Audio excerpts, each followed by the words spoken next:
My name is Teka Gabaldon. I'm 25 and I'm from Santa Barbara, California. And did I say I'm 25?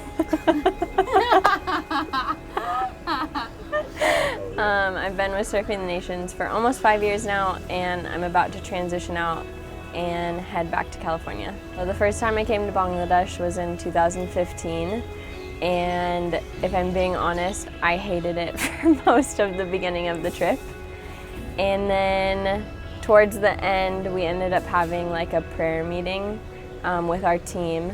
And I remember having a vision during the meeting of 3 crosses, and I really felt like God was helping me to interpret it as Him showing me the 3 people of peace in Cox's Bazar, which were 3 of our friends here.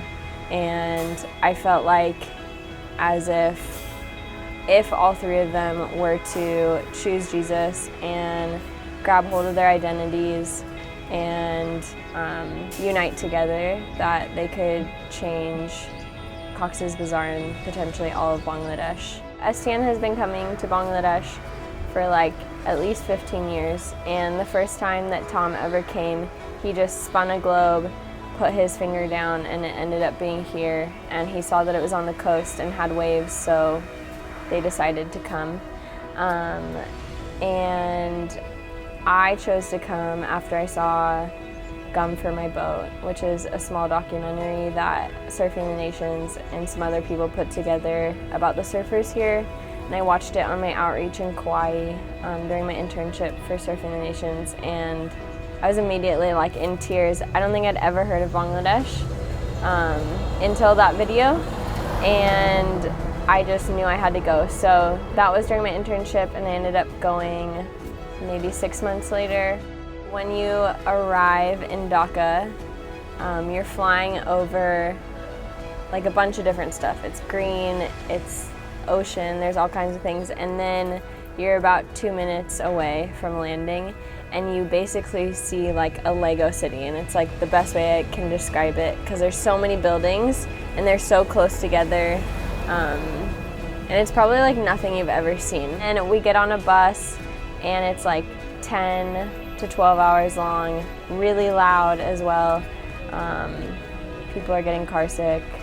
We're stopping at all these sketchy outhouses, and when you finally maybe have slept for a little while and you wake up, most times I wake up at like 4 or 5, and it's just when the sun is coming up. And I remember from the first trip, I woke up and you're going by all these like rice paddies and beautiful like greenery and villages, and then you see like the sun coming up and it looks like the flag.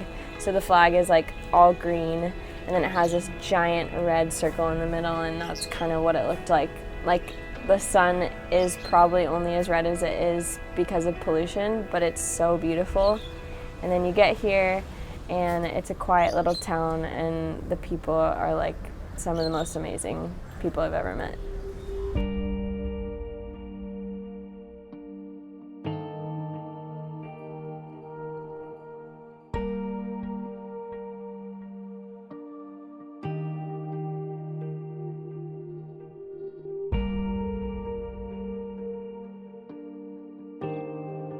One of the main places that we go in Cox's Bazar is a little village called Bahatra, and it's basically like one road, and all of our friends live there. So it's really fun to go down there and see everyone. The buildings are super close together, and there's sewer on both sides of the street, and there's kids playing, and cows just roaming around eating trash, and yeah, people just living their lives.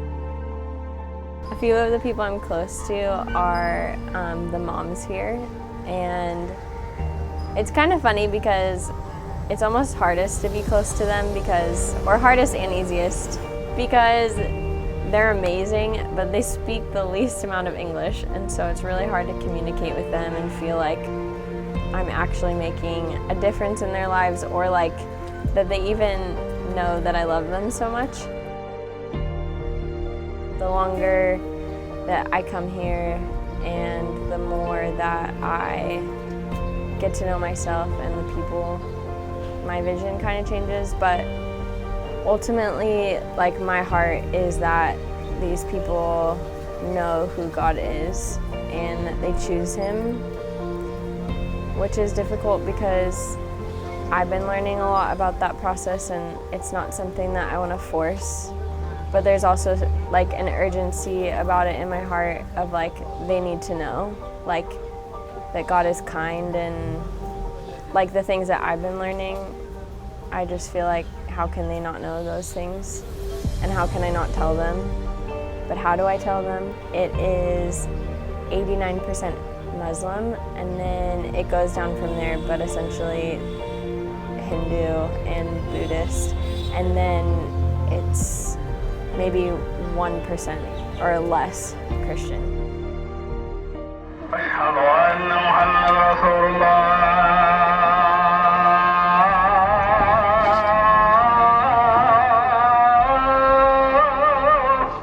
People don't see God as fun. They see Him as a taskmaster and someone who has a lot of rules that control people's lives. And I think if people knew that there was like a good God who cared about them like a father does, they would want to know who that is.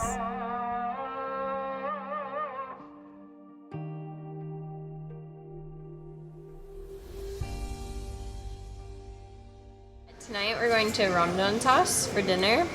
His mom is cooking for us, and it's a tradition that we always go to the houses at some point during the trip to eat classic Bengali food, which is like 100 times better than it is in the restaurant. You've probably heard my name. I am famous. Huh? Look at the camera. This is Ramdon's mom, and she's amazing. Aisha. And she makes the best alabwata. Yes. So this is fried okra, and this is dal. Alabwata, which is like spicy mashed potatoes. Fried eggplant. This is like a tomato salad mix. And shrimp. Issy, do you have this light anymore? Oh, sorry. This is tomato salad. This is like a... Do you have any more? I'm unsure of what that is. The tomato salad is bomb. Actually, it's all good. And this is Ramdon's sister over here. Yeah, that means I like it, yes? Okay, so this is like a door in between Ramdon and Fahad's house, and I feel like this is like the picture-perfect description of community living, because their houses are like not connected, and then they like cut a hole through the wall just so that they could be connected. God puts different pieces of His heart in different places, and I think His heart of like hospitality is shown really well here.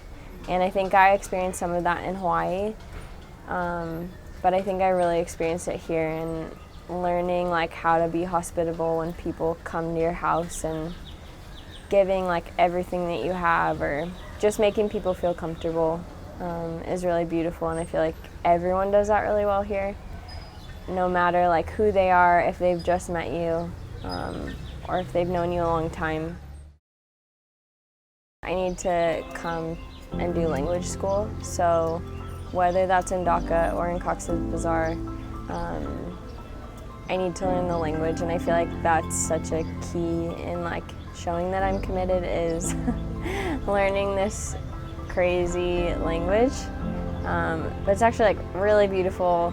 I have no idea how I'm ever gonna write it, but so I need to come back and do language school, and then I need to essentially figure out what my role is going to be here. So I would like to do some things that like give me skills to come back and have purpose here. So whether that's like going back to school and doing global leadership, or even like learning how to sew or learning how to teach English, like any of those things could be helpful here. And then I think I just kind of have to come, and so I need people to be behind me I don't have all the answers to how I'm going to get here or what it'll look like, especially being a single woman in a fully Muslim culture, which is super inappropriate and difficult, and that is really hard for me because I don't know how God wants to unfold this. But I do know that I love this place and I'm committed to seeing people like grow and come to know Jesus. And I have no idea what that looks like, but I know that I'm committed because I keep coming back even though it's really hard. And I think that I've learned that I can do anything and like persevere through any circumstance. And so I think that if people are willing to get behind me, that they're gonna get to go on this journey with me. And I think it's gonna be a faith-building journey for me and all of the people that I'm connected to. And I think that a lot of people are gonna see like miracles happen and God do what he does best and like make things happen even though there's no like logical way for it to happen. Amen. Hallelujah. Inshallah, if God wills, I will come. Love came down to rescue me. Love came down to set me free. I am yours. I am forever yours. Oh, mountain high or valley.